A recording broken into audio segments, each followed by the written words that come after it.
Hello guys, welcome to my channel journey of life. Sunday అనగానే ముక్కలేనిది ముద్ద దిగుదు ఎవరికి. అలాగే చిన్నపిల్లలకైతే బిర్యానీది అయితే మ్యాండేటరీ. మరి పెద్దవాళ్ళని చిన్నవాళ్ళని సాటిస్ఫై చేసి రెగ్యులర్గా చేసుకునే బిర్యానీ కాకుండా సింపుల్ అండ్ లెస్ ఇంగ్రీడియంట్స్ తోటి bagara rice with chicken fry ఎలా తయారు చేయాలో చూసేద్దాం. మరి ఇంకెందుకు ఆలస్యం, ప్రాసెస్లోకి వెళ్ళిపోదామా. మిక్సీ బౌల్ తీసుకొని అందులోకి 4 వెల్లుల్లి రెబ్బలు, చిన్నగా కట్ చేసి పెట్టుకున్న అల్లం, కరివేపాకు రెమ్మలు, మసాలా దినుసులు, చిన్నగా కట్ చేసి పెట్టుకున్న పచ్చిమిర్చి తీసుకొని అల్లం వెల్లుల్లిని కచ్చా పచ్చాగా రెడీ చేసుకొని సైడ్ని పెట్టుకోండి. ఈలోపు స్టవ్ ఆన్ చేసి దానిపైన కుక్కర్ పెట్టి 2 టేబుల్ స్పూన్ ఆఫ్ ఆయిల్ తీసుకొని ఆయిల్ కొంచెం బాగా వేడెక్కిన తర్వాత అందులోకి సన్నగా కట్ చేసి పెట్టుకున్న ఆనియన్స్ని అయితే తీసుకోండి. ఆనియన్స్ ఎంత సన్నంగా ఉంటే అంత మంచిగా టేస్ట్ అనేది అయితే వస్తుంది. ఆనియన్స్ వన్స్ బాగా ఫ్రై అయిన తర్వాత అందులోకి చిన్నగా కట్ చేసి పెట్టుకున్న క్యారెట్స్, కరివేపాకు రెమ్మలు, బిర్యానీ మసాలా, పచ్చిమిర్చి, అలాగే ఇందాక దంచి పెట్టుకున్న అల్లం వెల్లుల్లి పేస్ట్ అనేది యాడ్ చేసుకొని బాగా ఫ్రై చేయండి. వన్స్ ఆనియన్స్ అనేవి బాగా ఫ్రై అయిన తర్వాత అందులోకి రుచికి సరిపడా 1 టేబుల్ స్పూన్ ఆఫ్ సాల్ట్, అలాగే కారం సరిపోయే విధంగా 1 టేబుల్ స్పూన్ ఆఫ్ కారం, ఇంట్లోనే తయారు చేసి పెట్టుకున్న 1 table spoon of garam masala, అలాగే 1 టేబుల్ స్పూన్ ఆఫ్ ధనియాల పొడి అయితే తీసుకోండి.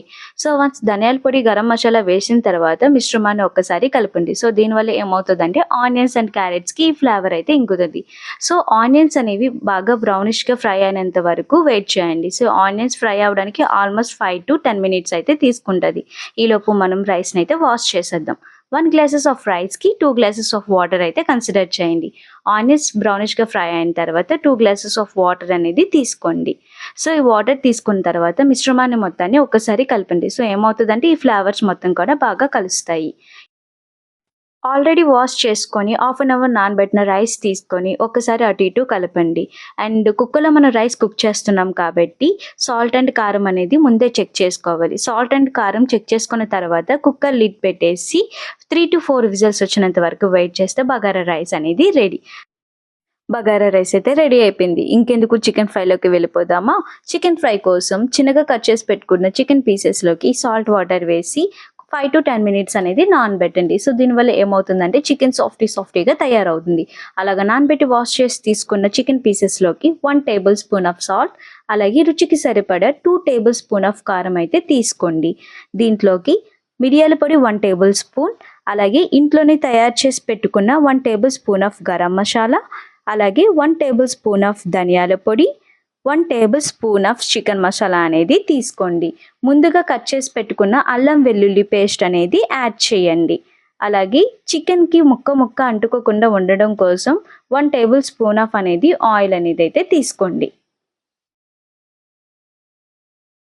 వన్స్ మసాలాలన్నీ యాడ్ అయిన తర్వాత చేతితోటి ఇలా చికెన్ పీసెస్ని అయితే కలుపుకోండి. చూసారా ఫ్రెండ్స్, మసాలాలన్నీ చికెన్ పీసెస్ ఎంత మంచిగా పట్టాయో. ఇలాగ మసాలా పెట్టిన చికెన్ని డైరెక్ట్గా స్టవ్ మీద అయితే పెట్టుకోండి. నేను డైరెక్ట్గా ప్యాన్లోనే కలిపి పెట్టుకున్న చికెన్ పీసెస్ని. సో స్టవ్ మీద యాడ్ చేసుకున్న తర్వాత ఫ్రైకి సరిపోయే విధంగా 2 టేబుల్ స్పూన్ ఆఫ్ ఆయిల్ అయితే యాడ్ చేయండి. వన్స్ యాడ్ చేసిన తర్వాత స్టవ్ని సిమ్లోని పెట్టుకొని స్లోగా చికెన్ పీసెస్ని అయితే ఫ్రై చేయండి. సో దీనివల్ల ఏమవుతుందంటే చికెన్ సాఫ్టీగా ప్రాపర్గా అయితే కుక్ అవుతుంది.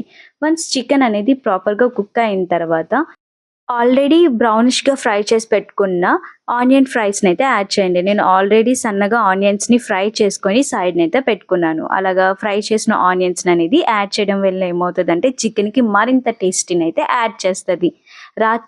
ఆల్మోస్ట్ చికెన్ అయితే ఫ్రై అయిపోయింది. ఇప్పుడు సర్వింగ్ ప్లేట్లోకి ఆల్రెడీ కుక్ చేసి పెట్టుకున్న బగారా రైస్ని యాడ్ చేసుకొని సో చికెన్ ఫ్రై పీసెస్ని అనేది 1 by 1 యాడ్ చేసుకోండి. చూసారా ఫ్రెండ్స్, చికెన్ ఎంత క్రీమీగా సాఫ్టీగా ఎంత బాగుందో. నాకైతే టెంప్ట్ అయిపోతున్నాయండి. సో చిన్నగా కట్ చేసి పెట్టుకున్న ఆనియన్స్ని యాడ్ చేసుకొని చికెన్ పీసెస్ని బగారా రైస్తో కలుపుకొని తింటే వావ్ సూపర్. మరిన్ని ఇంట్రెస్టింగ్ కుకింగ్ వీడియోస్ చూడడానికి please subscribe my channel. Like కరో, షేర్ కరో. Bye bye.